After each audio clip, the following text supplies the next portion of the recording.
Benvenuti in questa nuova guida su Sport Excel. Oggi andremo a vedere come gestire uno yo-yo test e un bip test, creando una tabella che ci permetterà di analizzare i dati e convertirli automaticamente tra i due test. Nella schermata che state vedendo sono stati riportati i valori dei livelli, dei risultati in metri e il fattore di conversione del VO2 max.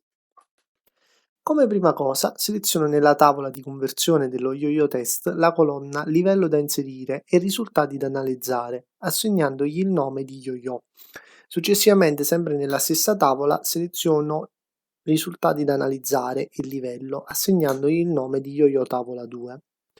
Adesso nella tavola bip test seleziono la colonna livello con il livello che dovrà essere inserito assieme al risultato da analizzare in lunghezza, dandogli il nome di bip test 1.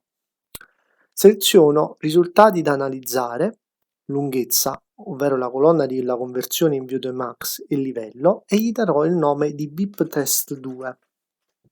In questo caso correggo nella gestione nomi la casella perché l'avevo sbagliata e aggiungo anche la C di riferimento, come vedete dal video.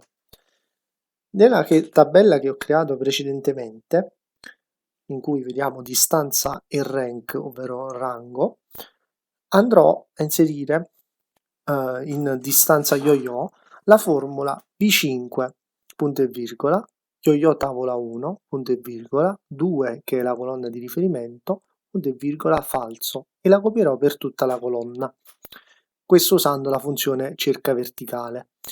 Nella colonna rank invece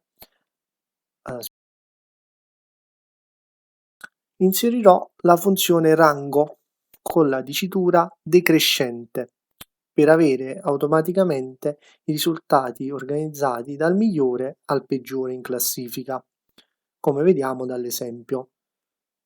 Vediamo che la formula sarà messa in ordine decrescente